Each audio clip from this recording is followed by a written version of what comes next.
Hero के बगाना करे तो सब ठीक है। तोरा देखतानी तो लागत आनी कि तोरा आग के डगरा में जाके डूब के मर जाई ऐसा लागल।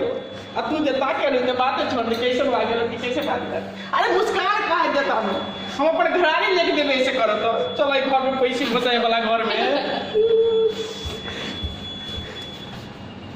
पुराने करा हमरा हीरो के वैसे ना करनो केना करै छ देखो समय समय में कते परिवर्तन होय छै देखो कनी हट जाई न त सट जाई गोसाए वाला घर बा या खाली तक काहे नानी पूरे खेत ला लेबू का हो अरे साला खाए झटका मारेलू अरे बरे हट बा ना एकेटा हट बा देना के त खुद गइल गोसाए वाला घर चल चल क्या बात बा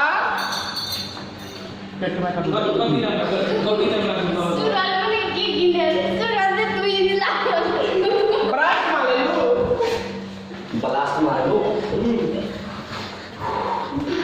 कैसे खुजी लाओ चाबी कहाँ बा ठीक बा बोला था